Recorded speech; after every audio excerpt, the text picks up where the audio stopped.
எல்லாருக்கும் வணக்கம். நான் உங்க டாக்டர் ஷர்மிகா. இன்னைக்கு சுத்தம் சோறு போடும் அப்படிங்கிற ஒரு டாபிக்ல 4 விஷயங்கள் நம்ம உடம்புல எப்படி பராமரிக்கிறதுங்கிறது தான் சொல்லிக் கொடுக்க போறேன். முதல் விஷயம் ஸ்கேல்ப். நம்மளோட ஸ்கேல்ப், நம்ம ஹேர் எல்லாம் எப்படி மெயின்டைன் பண்ணலாம். ரெண்டாவது நகங்களை எந்த அளவுக்கு நல்லா மெயின்டைன் பண்ணி ஆகணும் அப்படிங்கிறதும். மூணாவது பாதம் வந்துட்டு ரொம்ப ரொம்ப முக்கியம். ஒரு மனுஷனை பார்க்கும்போது கண்ணு, உடல்வாகு, நம்ம ட்ரெஸ்ஸிங் எல்லாம் பார்க்கறத விட நிறைய பேர் நம்மளோட பாதத்தை ரொம்பவே நோட் பண்ணுவாங்க. நம்மளோட ஹேண்ட்ஸும் லெக்ஸும் எந்த அளவுக்கு நீட்டா இருக்குங்கிறத நோட் பண்ணுவாங்க. நாலாவது வாய். அதாவது நம்ம பேசும்போதே துர்நாற்றம் வரக்கூடாது, பல்லுல இருந்து ஈரல இருந்து நமக்கு ரத்தம் வரக்கூடாது, இந்த மாதிரியான விஷயங்கள்லாம் இருக்குல்ல. ஸோ இந்த 4மே எப்படி மெயின்டைன் பண்ணலாங்கிறது பார்ப்போம். முதல் விஷயம் ஸ்கேல்புக்கு போகலாம். ஸ்கேல்ப்னா முடி வரும் அதுல, அண்ட் ஸ்கேல்ப்ல இச்சிங் வருது, வேர்வை நாத்தம் வருது. நான் இப்படி சொரிஞ்சாலே என்னோட நகத்துக்குள்ள வந்துட்டு டாண்ட்ரஃப் வரும் அப்படின்னு சொல்றாங்க. இது எல்லாமே ஸ்கேல்ப்குள்ள தான் வரும். முதல்ல நம்ம ஹேர் ஃபால் இதெல்லாம் மெயின்டைன் பண்றதுக்கு என்ன பண்ணணும் அப்படின்னா, வாரத்துக்கு 3 நாளாவது கம்பல்சரி நம்ம வந்துட்டு தலைக்கு எண்ணெய் வச்சு குளிக்கணும். இது டாண்ட்ரஃப் இருந்தாலும் சரி இல்லைனாலும் சரி. டாண்ட்ரஃப் இல்ல, எனக்கு ஹேர் ஃபால் இல்ல, ரொம்ப நார்மலான ஒரு ஹேர், எனக்கு எந்த ஒரு விஷயமும் பிரச்சனையும் இல்லை அப்படின்னா நார்மலான செக்கில் ஆட்டின தேங்காய் எண்ணெய் மோர் தென் எனஃப். ஆனா இப்ப எனக்கு டாண்ட்ரஃப் இருக்கு அப்படின்னு சொல்றவங்க வந்துட்டு நான் சொல்ற காம்பினேஷன்ல நீங்க எண்ணெய் யூஸ் பண்ணலாம். டாண்ட்ரஃப் இருக்குன்னு சொன்னீங்க அப்படின்னா தேங்காய் எண்ணெய் ஒரு 75%, வேப்ப எண்ணெய் ஒரு 25% நீங்க வந்துட்டு ரெண்டு சேர்த்து மிக்ஸ் பண்ணணும். அப்ப என்ன மாதிரி சதவீதம் நீங்க மிக்ஸ் பண்ணுவீங்க அப்படின்னா, ஒரு மூடி வேப்ப எண்ணெய்க்கு 3 மூடி தேங்காய் எண்ணெய் போட்டு நல்லா மிக்ஸ் பண்ணி நீங்க அப்ளை பண்ணுங்க. ஹேர்ல அப்ளை பண்ணணும்னு அவசியமே இல்லை. நல்லா அப்ளை பண்ணும்போது ஒரு கிண்ணத்துல எண்ணெய் வச்சுட்டு ஒரு காட்டன் பால் எடுத்து இப்படி தொட்டு தொட்டு இப்படி வைக்கணும். இப்படி ஸ்கேல்ப்ல அடுத்த லேயர் எடுத்து தொட்டு தொட்டு இப்படி வைக்கணும். இப்படி வச்சுட்டு ஒரு 20 to 30 மினிட்ஸ் நல்லாவே ஊற விட்டுருங்க. ஊற விட்டதுக்கு அப்புறம் ஆன்டி டாண்ட்ரஃப் ஹேர் பவுடர்னு சொல்லிட்டு நம்ம ஹாஸ்பிட்டல்ல ஒன்று வைப்பாங்க. ரொம்ப டாண்ட்ரஃப் இருக்கு எனக்கு, இங்க ஃபுல்லா பிம்பிள், இந்த மாதிரி டாண்ட்ரஃப் ஃபிளேக்ஸ் எல்லாம் கீழே விழுந்து எனக்கு மூஞ்சி ஃபுல்லா பிம்பிளா இருக்கும், இங்க ஃபுல்லா பிம்பிளா இருக்கும், முதுகு ஃபுல்லா பிம்பிளா இருக்கும்னு சொல்றவங்க இந்த ஆன்டி டாண்ட் பவுடரை வாங்கிட்டு நீங்க வெறுமனே தண்ணியில ஒரு 2 ஸ்பூன் போட்டு மிக்ஸ் பண்ணிட்டு அது ஒரு பேஸ்ட் மாதிரி வரும். அந்த பேஸ்ட் இந்த எண்ணெய் போட்டதுக்கு மேல அந்த பேஸ்ட் வந்துட்டு நல்லா அப்ளை பண்ணிட்டு ஒரு 20 மினிட்ஸ் கழிச்சு நார்மலா எந்த ஷாம்பூல வேணாலும் போட்டு குளிச்சுக்கலாம். இது நீங்க பண்ணும்போது ஒரு 2 to 3 months இதே மாதிரி வீக்லி ட்வைஸ் இந்த பேக் போட்டு குளிக்கும் போது நல்லாவே டாண்ட்ரஃப்க்கு ஒரு சொல்யூஷனா இருக்கும். ஸோ இது டாண்ட்ரஃப்க்கு. அப்போ ஹேர் ஃபால் இருக்கு, அதாவது தலையில என்னென்ன பிரச்சனை வருமோ அதெல்லாம் சொல்றேன். ஸோ ஹேர் ஃபால் இருக்கு அப்படின்னா ரொம்ப இன்டென்ஸ் ஃபால் இருக்குன்னா எதனால ஃபால் ஆகுதுன்னு ஃபர்ஸ்ட் பார்க்கணும். தைராய்டு இருக்கா, வெயிட் ஜாஸ்தியா இருக்கீங்களா, ஸ்ட்ரெஸ்ல ஜாஸ்தியா இருக்கீங்களா, தூங்காம இருக்கீங்களா, சிட்டிங் டைப் ஜாப் எந்த ஒரு ஒர்க் அவுட்டும் பண்ணலையா, ஊட்டச்சத்து இல்லையா, அனீமிக்கா இருக்கீங்களா, ரத்தம் இல்லையா, இதெல்லாம் பாருங்க. இதெல்லாம் பார்த்து ரெடி பண்ணி ஹேர் ஃபால் ரெடி ஆகலைங்கிற பட்சத்துல நீங்க வந்துட்டு 5K ஹேர் கேர் வந்துட்டு யூஸ் பண்ணிக்கலாம். நிறைய பேர் யூஸ் பண்ணிட்டு பயங்கரமான ரிசல்ட்ஸ் வருதுன்னு சொல்லிட்டு இருக்கீங்க. ஸோ நல்லா யூஸ் பண்ணிட்டு ரிசல்ட் வரவங்க கீழே கமெண்ட்ஸ்ல சொல்லுங்க, மற்றவங்களுக்கும் யூஸ்ஃபுல்லா இருக்கும். யூஸ் பண்ணாதவங்க 5K ஹேர் கேர் ஷர்மிகான்னு போட்டா நான் இன்னொரு பெரிய வீடியோ 10 நிமிஷத்துக்கு பேசியிருப்பேன். அதுல எல்லா டவுட்ஸுக்கும் ஆன்சர் சொல்லியிருப்பேன். கீழே கமெண்ட்ஸ்ல கேள்வி கேட்கறதுக்கு பதிலா நம்ம அந்த வீடியோ போய் பார்க்கும்போது உங்களுக்கு ஃபுல்லாவே ஒரு ஆன்சர் கிடைச்சிரும்னு வச்சுக்கோங்களேன். அந்த வீடியோ பார்த்துட்டு 5K ஹேர் கேர் எடுத்துக்கலாமா அப்படிங்கிறது உங்களுக்கு ஒரு கன்க்ளூஷன் வந்துடும். அது வந்துட்டு ஹேர் ஃபாலுக்கு எடுத்துக்கலாம். அதே மாதிரி ஹேர் ஃபால் இருக்கவங்க வெறுமனே தேங்காய் எண்ணெய் வச்சா போதுமா அப்படின்னா அதுவும் செட் ஆகாது. நார்மலான ஹேருக்கு தேங்காய் எண்ணெய் சூப்பர். ஆனா ஃபால் இருக்கு அப்படின்னு சொல்றவங்களுக்கு கண்டிப்பா உடம்புல பித்தம் ஜாஸ்தியா இருக்கு. பித்தம்னா உடல் சூடுன்னு சொல்லுவாங்க. பித்தத்தை தணிக்கிறதுக்கு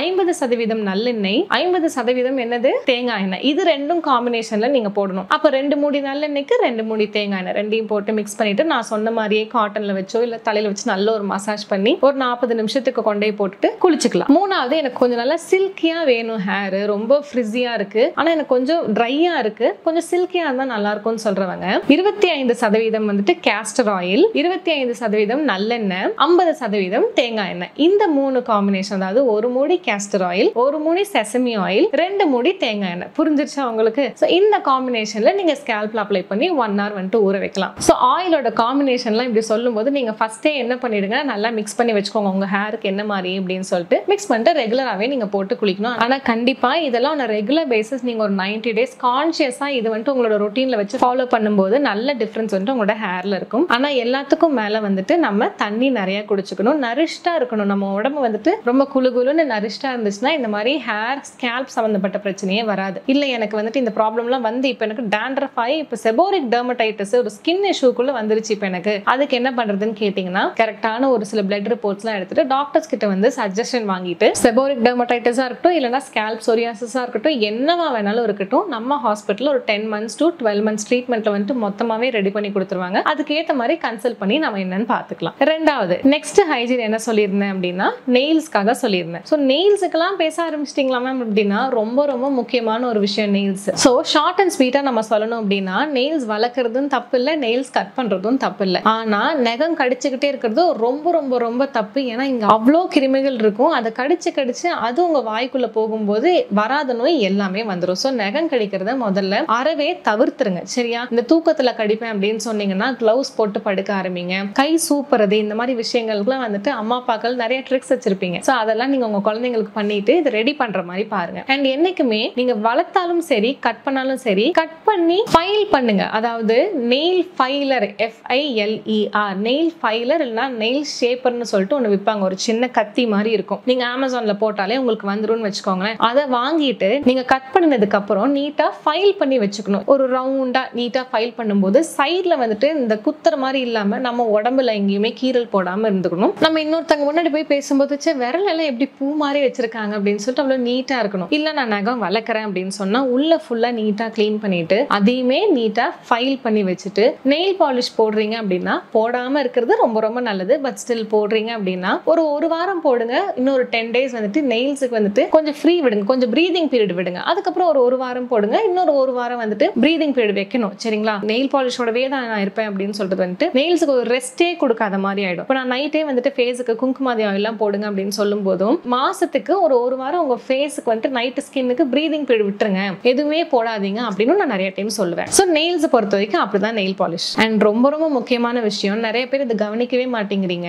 பிரிட்டில் நெயில்ஸ், அடிக்கடி எனக்கு நகம் உடஞ்சு போகுது, அது என்ன டெஃபிஷியன்சி அது யாருக்கா தெரியுதா? தைராய்டு இருக்கவங்களுக்கு அடிக்கடி உடஞ்சு போகும், PCOD PCOS இருக்கிறவங்களுக்கு அடிக்கடி உடஞ்சு போகும், ரத்தம் வந்துட்டு 7 8 9 10க்கு கீழே தான் எனக்கு இருக்கு அப்படின்னு சொல்றவங்களுக்கு உடஞ்சு போகும். அதே மாதிரி நெயில் டிஸ்கலர் ஆகும், ஒரு மாதிரி பிரவுன் கலர்லாம் ஆயிட்டு வரும். அது நம்ம நினைப்போம் ஏதோ செத்து போச்சு அந்த மாதிரிலாம், அப்படிலாம் இல்ல சின்ன இதுக்கும் சொல்லிடுறேன். நெயில் ஒரு மாதிரி செத்து போன மாதிரி இருக்கு, இங்க ஸ்கின் ப்ராப்ளம் மாதிரி வந்துருச்சு நெயில்ஸ்ல அப்படின்னா மத்தன் தைலம் சொல்லிட்டு ஒரு தைலம் இருக்கும். நம்ம சித்தால வெளியே சித்தா ஷாப்ஸ்லயும் கிடைக்கும், இல்ல நம்ம ஹாஸ்பிட்டல்லயும் கிடைக்கும். அந்த தைலம் வந்துட்டு ரெகுலராகவே எடுத்துட்டு இப்போ நெயில் எந்த நெயில் உங்களுக்கு பிரச்சனை இருக்கோ சொத்த விழுந்த மாதிரி இருக்குன்னு சொல்றவங்க இந்த மத்தன் தைலம் டெய்லி நைட்டு நீங்க தூங்க போறதுக்கு முன்னாடி ஒரு 2 சொட்டு அந்த நெயில்ல ஃபுல்லா வச்சுட்டு ஒரு 90 நாள் ஒரு 48 நாள் அட்லீஸ்ட் நீங்க ரெகுலரா பண்ணும்போது அந்த நெயில் திருப்பியுமே நார்மல் ஆகிறதுக்கு நிறைய சான்சஸ் இருக்கு. அதே மாதிரி பிரிட்டில் நெயில்ஸ் அடிக்கடி உடஞ்சு போகுதுன்னு சொன்னேன்ல, அதுக்கு நான் சொன்ன எல்லா ரீசன் கூடயும் விட்டமின் D டெஃபிஷியன்சி, சூரிய சக்தி வந்துட்டு உங்க உடம்புல ரொம்ப கம்மியா இருக்குன்னு அர்த்தம். அப்ப நம்ம அதுக்கு என்ன பண்ணணும்? தைராய்டு இருந்தா தைராய்டு ரெடி பண்ணுங்க, PCOD PCOS இருந்தா அதை ரெடி பண்ணுங்க, ஒபீஸா இருந்தா அதை ரெடி பண்ணுங்க. விட்டமின் D ரொம்ப கம்மியா இருந்துச்சுன்னா வெயில்ல நல்லாவே நடங்க. வெயில நடக்கிறதுக்கு முன்னாடி ஒரு டீஸ்பூன் உருக்குற நெய் குடிச்சிட்டு ஒரு 150 ml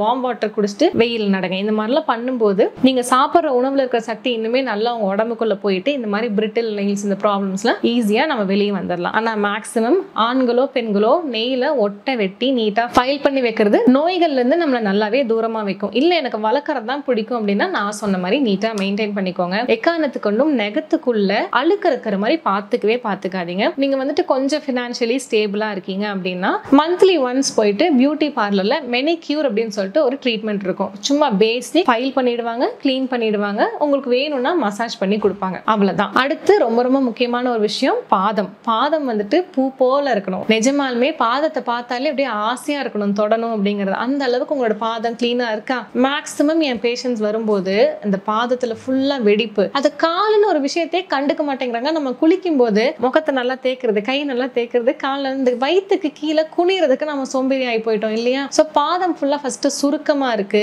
எல்லா காலில் இருக்கிற நகத்துலயும் வந்துட்டு சொத்த விழுந்திருக்கு, சைடு ஃபுல்லா அழுக்கா இருக்கு, பார்க்க முடியல கண் கொண்டு. அந்த அளவுக்கு உங்களுக்கு பாதத்தை நீங்க வச்சிருந்தீங்கன்னா அதுக்கு சிம்பிளா நான் ஒரு சில ரெமெடி சொல்றேன். ஒண்ணுமே இல்ல, குளிக்க போறதுக்கு நீங்க வந்துட்டு ரெஸ்ட் ரூம் போவீங்க இல்லையா? ரெஸ்ட் ரூம் போகும்போது என்ன பண்ணுங்க, தேங்காய் எண்ணெய் ரொம்ப ரொம்ப அழகான ஒரு விஷயம், நல்ல செக்கில் ஆட்டின தேங்காய் எண்ணெய், அப்படி இல்லைன்னா கொஞ்சம் நான் ஃபினான்ஷியலி ஸ்டேபிளா இருக்கேன்னு சொல்றவங்களுக்கு நெய் எடுத்துக்கோங்க. இது ரெண்டுல ஏதாவது ஒன்று எடுத்து கால் மேல கால் போட்டு நல்லா பொறுமையா உங்களோட அடிப்பாதத்தையும் மேலையும் காலுக்கு நடுவில் இருக்கிற ஃபிங்கர்ஸ் எல்லாம் இருக்குல்ல நல்லா போட்டு இப்படி அழகா தேய்ச்சி ஒரு 2 minutes நல்லா மசாஜ் பண்ணிட்டு ஒரு 10 minutes விட்டுட்டு பாசி பயிர் மாவு இல்லைன்னா நலங்கு மாவு இது ரெண்டுல ஏதாவது ஒன்று போட்டு அழகா வாஷ் பண்ணி எடுக்கும்போது ஆனால் ரெகுலர் பேசிஸ் பண்ணும்போது நல்ல உங்களுக்கு ஒரு டிஃபரன்ஸ் வந்துட்டு காலில் டிஸ்கலரேஷன்ல தெரியும். ஹைப்பர் பிக்மெண்டடா இருக்கு, நான் சம்பளங்கால் போட்டு உட்காரனால அந்த கணுக்கால் முட்டின்னு சொல்லுவாங்கல்ல, அங்க வந்துட்டு எனக்கு ரொம்ப கருப்பா இருக்குன்னு சொல்றவங்க அது ஹைப்பர் பிக்மெண்டேஷன். நான் மத்தன் தைலம் சொன்னேன் இல்லையா, அந்த கை சொத்த இருக்கிறவங்களுக்கு அந்த தைலத்தையே நீங்க வந்துட்டு இந்த கணுக்கால் கருப்புக்கு நீங்க ரெகுலரா நைட்டு போட்டுட்டு அப்படி இல்லை காலையில குளிக்க போறதுக்கு முன்னாடி 1 மணி நேரத்துல இருந்து 2 மணி நேரம் சைடு, அதாவது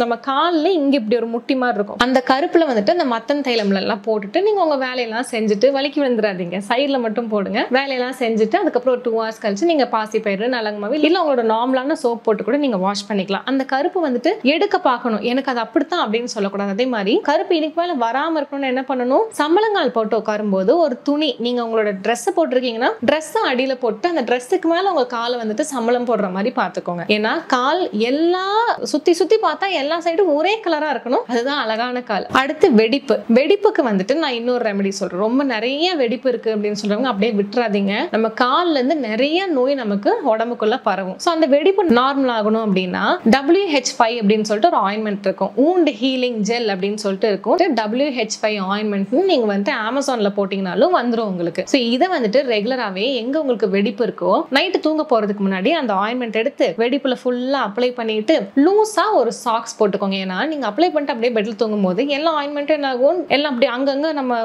படுக்கும் போது பெட்ல ஃபுல்லா ஆயிடும். ஒரு சாக்ஸ் போட்டீங்கன்னா it will just stay in that single place. சாக்ஸ்ல படும் நான் இல்லைன்னு சொல்ல, பட் ஸ்டில் சாக்ஸுக்கும் நம்மளோட ஸ்கின்னுக்கும் அந்த கான்டாக்ட் இருந்துட்டே இருக்கும்னு வச்சுக்கோங்களேன். சோ ஒரு லூஸான சாக்ஸ். இந்த வெடிப்பு ரெடி ஆகிற வரைக்கும் இதுக்குன்னே வந்துட்டு ஒரு 2-3 சாக்ஸ் வேஸ்ட் சாக்ஸ்ன்னு சொல்லிட்டு வச்சுக்கோங்க. ரெகுலரா நீங்க இதை போட்டுட்டு இது கண்டிப்பா ட்ரை பண்ணுங்க, நல்லாவே கேட்கும். இந்த ஆயின்மெண்ட்டை ரெகுலரா நீங்க நைட் போட்டு ஒரு 3 மாசம் கழிச்சு நீங்க பார்க்கும்போது நல்ல ஒரு டிஃபரன்ஸ் வந்துட்டு உங்க வெடிப்புல இருக்கும், பாதி வெடிப்பே போயிடும். சோ அந்த அளவுக்கு நல்லா இருக்கும், ஒரு பேபி லெக்ஸ் மாதிரி வரும்னு வச்சுக்கோங்களேன். அண்ட் எல்லாத்துக்கும் மேல பாத வெடிப்பு எதுக்கு வருதுன்னு நல்லா தெரிஞ்சுக்கணும். உங்க உடம்புல தண்ணி கம்மியா இருக்கு, தண்ணி குடிக்க மாட்டேங்கிறீங்கன்னா வரும். உங்க உடம்புல வாதம் ஜாஸ்தியா இருக்கு அப்படின்னா வரும். அயன் சத்து கம்மியா இருக்கு, ஜிங்க் சத்து கம்மியா இருக்குன்னா வரும். அப்ப என்ன மாதிரியான உணவுகள் நீங்க ஜாஸ்தியா எடுத்துக்கலாம் அப்படின்னா முருங்கைக்கீரை எடுத்துக்கலாம், கருப்பு எள்ளு எடுத்துக்கலாம், கருவேப்பிலை எடுத்துக்கலாம், டேட்ஸ் எடுத்துக்கலாம். இந்த மாதிரியான விஷயங்கள் மட்டும் நான் ரெகுலர் பேசிஸ் உங்களோட உணவுல ஒன்னொன்னா சேர்த்துக்கோங்க. அதே மாதிரி கால் வெடிப்பு இருக்கிறவங்க வந்துட்டு இந்த ரொம்ப ஊறுகாய் சாப்பிடுறது, ஸ்பைசியா சாப்பிடுறது, கருவாடு சாப்பிடுறது, எண்ணெயில போட்டு பொரிச்சதை சாப்பிடுறதுலாம் கொஞ்சம் அவாய்ட் பண்ணி வச்சுக்கோங்க. இன்னொன்னு ரத்தத்துல வந்துட்டு சுத்தம் இல்லைனாலும் இந்த பிரச்சனை வரும். அப்ப காலையில எந்திரிச்ச உடனே அருகம்புல் ஜூஸ் குடிக்கிற மாதிரி பாருங்க. அருகம்புல் ஜூஸ் எங்கிட்ட எனக்கு பக்கத்துல புல்லெல்லாம் இல்லை அப்படின்னு சொன்னீங்கன்னா அருகம்புல் பொடியே நிறைய இடத்துல விற்பாங்க. ஸோ காலையில எந்திரிச்ச உடனே 1/4 டம்ளர் தண்ணியில ஒரு ஃபுல் டீஸ்பூன் அருகம்புல் பொடியை போட்டு நல்லா மிக்ஸ் பண்ணி குடிச்சிட்டு உங்களோட வேலையை ஸ்டார்ட் பண்ணுங்க. அப்போ உங்களோட ரத்தத்துல இருக்கிற அசுத்தம் எல்லாமே சுத்தமாகும். அதே மாதிரி உங்களோட குடல் வந்துட்டு ரொம்ப நீட்டா இருக்கிற மாதிரி பாத்துக்கோங்க. மோஷன் பிரச்சனை இருந்துச்சுன்னா நான் சொன்ன மாதிரி திருஃப்லா மாத்திரை ஈவினிங் 6 மணிக்கு மேல நைட் 10 மணிக்குள்ள தூங்க போறதுக்கு முன்னாடி ஒரு 2 மாத்திரை போடுற மாதிரி பாத்துக்கோங்க. அடுத்து ரொம்ப முக்கியமான ஒரு விஷயம், டக்குன்னு ஒரு மனுஷன் பார்த்தோன்னே தெரியுற ஒரு விஷயம் வந்துட்டு நம்மளோட வாயோட சுத்தம் அப்படின்னா. ஃபர்ஸ்ட் வாய் சுத்தத்துல என்ன வரும், ஏதாவது ஸ்மெல் வருதா, நம்ம கிட்ட ஒருத்தங்களுக்கு நல்லா கான்ஃபிடென்ட்டா பேசணும்னா ஸ்மெல் இருந்ததுன்னா நல்லாவா இருக்கும். சோ வாய் துர்நாற்றத்தை ரெடி பண்ணணும், ஈர்கள்ல இருந்து வர ரத்தத்தை ரெடி பண்ணணும். அதே மாதிரி வாயில நாக்குல மாப்படிதல் அப்படின்னு சொல்லுவாங்க, மேல ஃபுல்லா ஒரு எல்லோ டிஸ்கலரேஷன்ல காலையில எந்திரிச்சோடனே இல்லைன்னா நீங்க வந்துட்டு நேரத்துக்கு சாப்பிடல அப்படின்னா, இல்ல வெயிட் லாஸ் பண்ணும்போது கம்மியா சாப்பிட்டு இருக்கிறீங்க அப்படின்னா, இல்ல உங்களுக்கு வந்துட்டு மோஷன் பிரச்சனை 3 நாள் 4 நாளைக்கு ஒரு தான் மோஷனே எனக்கு வரும் அப்படின்னு சொன்னீங்கனால இந்த மாப்படிதல் கண்டிப்பா நமக்கு இருக்கும், அதை ரெடி பண்ணணும். அதே மாதிரி பல் சொத்தை, அதாவது நம்ம வந்துட்டு சாப்பிட்ற ஸ்வீட்னால பல் சொத்தை வர போறது இல்ல, ஸ்வீட் சாப்பிட்டு வாயை வந்துட்டு கழுவிடணும், அதாவது கொப்பளிச்சு துப்பிடணும். இல்லைன்னா டக்குன்னு ஒரு பிரஷ் வச்சு நல்லா ஸ்வீட்ல அந்த டெபாசிட்ஸ் எல்லாம் இருக்குல்ல அதெல்லாத்தையும் கிளீன் பண்ற மாதிரி பாத்துக்கோங்க. அதுக்கப்புறம் பல்லு ஃபுல்லா வந்துட்டு ரொம்ப மஞ்சளா இருக்கிறது. நார்மலாவே பல்லோட கலர் என்னது, ஒயிட் எல்லாம் இல்ல, லைட்டா நமக்கு வந்துட்டு எல்லோஷா இருக்கும். ஆனா ஓவர் மஞ்சள் அங்கங்க வந்துட்டு ஃப்ளூரோசிஸ்னு சொல்லுவாங்க, பல்லோட இடுக்குல சைட்ல ஃபுல்லா மஞ்சள் கொஞ்சம் எக்ஸ்ட்ராவா படிஞ்சிருக்கும். அந்த மாதிரி இருந்தது அப்படின்னா ஆயில் புல்லிங் பண்ணி ரெடி பண்ணுங்க, இல்ல பிரஷ் பண்ணி ரெடி பண்ண முடியுதான்னு பாருங்க. அப்படி இல்ல அப்படின்னா நீங்க பக்கத்துல உங்களோட டென்டிஸ்ட் கிட்ட போயிட்டு ஒரு டைம் வந்துட்டு டீத் கிளீனிங் மட்டும் பண்ணிட்டு வாங்க. கிளீன் பண்ணும்போது அந்த மஞ்சள் எல்லாத்தையுமே ஒரு டைம் எடுத்து விடுவாங்க. அடிக்கடி கிளீன் பண்ணக்கூடாது, அதை உங்க டென்டிஸ்டே ஒத்துக்க மாட்டாங்க. ஒரு டைம் எடுத்து விட்டுட்டாங்கன்னா அதுக்கு மேல அந்த மஞ்சள் வந்துட்டு படியாத மாதிரி நம்ம தான் பாத்துக்கணும். சோ பல்லுக்கு அப்படின்னு சொன்னா நம்ம என்னென்ன பண்ணணும் அப்படின்னா, ஃபர்ஸ்ட் துர்நாற்றம் ரெடி ஆகணும்னா செரிமான கோளாறு இல்லாம பாத்துக்கணும், மோஷன் பிரச்சனை இல்லாம பாத்துக்கணும். இதுக்கு என்ன பண்ணணும் நான் முன்னாடியே சொல்லியிருக்கேன், இன்னொரு டைம் சொல்றேன். செரிமான கோளாறு இருந்ததுன்னா சாப்பிட்டதுக்கு அப்புறம் எப்பவுமே கொஞ்சோண்டு சோம்பு, ஒரு 1/2 டீஸ்பூன்ல இருந்து 1 டீஸ்பூன் சோம்பு வாயில போட்டு கடிச்சு மென்னு முழுங்குங்க. இது உங்களோட செரிமானத்தையும் ரெடி பண்ணும், துர்நாற்றத்தையும் கம்மி பண்ணும், நேரத்துக்கு பசியும் எடுக்கிற மாதிரி வைக்கும். இன்னொரு ரெமெடி வந்துட்டு உணவுக்கு பின் எல்லாம் நார்மலாவே 3 லிட்டர் தண்ணியில வந்துட்டு 1 லிட்டர் தண்ணி வந்துட்டு சீரக தண்ணியா எடுக்கிறது ஒரு நல்ல விஷயம். அதே மாதிரி சோடா மாதிரி விஷயங்கள்லாம் எடுக்காதீங்க. கோகோ கோலா, பெப்சி, மிரண்டா எல்லா பாட்டில்டு விஷயம் கேஸ் அதுல இருந்து வெளியே வருதுன்னா அந்த மாதிரியான உணவுகள் தயவு செஞ்சு அந்த மாதிரியான ட்ரிங்க்ஸ் எடுக்காதீங்க. அது உங்களோட பல் ஆரோக்கியத்தை மொத்தமா நாசமா போக வச்சிரும். சோ அந்த மாதிரி வேண்டவே வேண்டாம். இன்னொன்னு பல்ல நல்லா பாத்துக்கணும் அப்படின்னா ட்வைஸ் பிரஷ் பண்ணணும். காலையில பல் பொடி அப்படி இல்லைன்னா டூத் பேஸ்ட் என்ன வேணாலும் எடுத்துக்கலாம், பல் பொடி பெஸ்டான ஒரு ஆப்ஷன். நல்லா பிரஷ் பண்ணிட்டு கொப்பளிக்கணும். அதுக்கு முன்னாடி மஸ்ட் ஆயில் புல்லிங், நல்லெண்ணெய் எடுத்துட்டு நீங்க இப்பதான் ஸ்டார்ட் பண்ணீங்கன்னா ஒரு ஃபுல் டேபிள் ஸ்பூன் ஆஃப் நல்லெண்ணெய் எடுத்து வாயில போட்டு இந்த மாதிரி ஒரு நிமிஷம் நல்லா கொப்பளிங்க. அப்புறம் இன்னொரு 1 நிமிஷம் அமைதியா வாய்க்குள்ள அப்படின்னு வச்சுக்கணும். இன்னும் ஒரு நிமிஷம் வந்துட்டு நல்லா கொப்பளிச்சுக்கிட்டே இருக்கணும். கொப்பளிக்கும் போது சைட்ல இங்கே கொஞ்சம் நல்லெண்ணெய், இங்கே கொஞ்சம் நல்லெண்ணெய், இங்கே கொஞ்சம் நல்லெண்ணெய்ன்னு சொல்லிட்டு எல்லா சைட்லையும் கொப்பளிச்சு திருப்பி இன்னொரு 1 நிமிஷம் அமைதியா அப்படின்னு வச்சுக்கணும். இந்த மாதிரி ஒரு 6 to 10 நிமிஷம் நீங்க பண்ணிக்கிட்டே வந்துட்டீங்க அப்படின்னா இதுக்கு பேர் தான் ஆயில் புல்லிங்னு சொல்லுவாங்க. இதை பண்ணும்போது உங்களுடைய ஈறுகளோட ஸ்ட்ரென்த் வந்துட்டு ரொம்ப நல்லா இருக்கும். நமக்கு 95 வயசு ஆனாலும் பல்லும் ஈரும் ரொம்ப ஸ்ட்ராங்கா இருக்கும். இன்னையிலேருந்து ஸ்டார்ட் பண்ணுங்க. குழந்தைங்கள்ல இருந்து தாராளமா இதை ஸ்டார்ட் பண்ணலாம். இதெல்லாம் பண்ணாமே எனக்கு பல்லு நல்லா இருக்குன்னா நமக்கு இன்னும் 95 வயசு ஆகல இல்லையா? ஸோ அதனால ஸ்டார்ட் பண்ற மாதிரி பாருங்க. 2 டைம் பல்லு விளக்கும் போது இரவு நேரத்துல நீங்க வந்துட்டு பல் பொடியும் போட வேண்டாம், டூத் பேஸ்டும் போட வேண்டாம். வெறும் பிரஷ் எடுத்துட்டு நல்லா மேலேயும் கீழேயும் பிரஷ் பண்ணிட்டு நல்லா ரின்ஸ் பண்ணி கொப்பளிச்சு துப்புற மாதிரி பாத்துக்கோங்க. அதே மாதிரி நார்மலாவே ஸ்வீட்ஸ் கொஞ்சம் கம்மியா எடுங்க. ட்ரை ஃப்ரூட் ஜூஸ் குடிக்கிறீங்க அப்படின்னா நிறைய பேர் குடிச்சீங்கன்னா பிரச்சனை இல்லை. ஆனா ட்ரை ஃப்ரூட்ஸை வந்துட்டு நீங்க சாப்பிடுறீங்க நிறைய பேர் சொல்றீங்க. ஸோ டேட்ஸ் சாப்பிடுவீங்க, உலர் திராட்சை சாப்பிடுவீங்க. இது எல்லாமே இனிப்பு தான். சாப்பிடும்போது கண்டிப்பா அந்த இனிப்பு சுவை பல்லுல போய் சிக்கச்சுன்னா ஒன்றும் பிரச்சனை இல்லை. அதுக்கப்புறம் என்ன பண்ணுங்க, வெறும் பிரஷ்ஷை வச்சு லைட்டா ஒரு டைம் இது பண்ணி ரின்ஸ் பண்ணி துப்பிடுங்க. இந்த விஷயங்கள் மட்டும் பண்ணுங்க. ஏன்னா பல்லு ரொம்ப முக்கியம். எல்லா உறுப்புகளை விடையும் பல்லு ரொம்ப முக்கியம். நம்ம வாழ்ற வரைக்கும் பல்லு நம்ம கூட இருக்கணும். ஏன்னா சாப்பிடணும் அப்படின்னா பல்லு முக்கியம் தானே. இந்த 4 விஷயத்தையும் நான் இது வரைக்கும் மெயின்டைன் பண்றதுக்கு எனக்கு தெரியாது, இப்பதான் தெரியும்னு சொல்றவங்க ஸ்டார்ட் தட் சேஞ்ச். இன்னையில இருந்து நம்ம மாறி எல்லாத்தையுமே மெயின்டைன் பண்ற மாதிரி பாத்துக்கலாம். இல்ல எனக்கு இதோட மெயின்டெனன்ஸ் எப்படின்னு தெரியணும், அதோட மெயின்டெனன்ஸ் எப்படி இருக்கும்னு தெரியணும் நீங்க நினைச்சீங்க அப்படின்னா கீழே கமெண்ட்ஸ்ல சொல்லுங்க. நான் அதுக்கு ஏத்த மாதிரி நீட்டா சிம்பிளான டிப்ஸ் கொடுக்குறேன். இதை விட பயங்கரமான டிப்ஸ் தான் இருக்கு. நம்ம வந்துட்டு செய்யக்கூடிய டிப்ஸ் தானே எப்பவுமே கொடுத்து பழக்கம். அதனாலதான் இவ்வளவு சிம்பிளா கொடுத்துருக்கேன். நீங்க என்னென்ன வேணுங்கிறத கமெண்ட்ஸ்ல சொல்லுங்க. இன்னொரு நாள் இன்னொரு லைஃப் ஸ்டைல் சேஞ்சஸ் ஹோம் ரெமெடியை வச்சுட்டு இன்னொரு வீடியோல நான் உங்களை சந்திக்கிறேன். Until then, it's bye from Dr. Sharmika. Bye.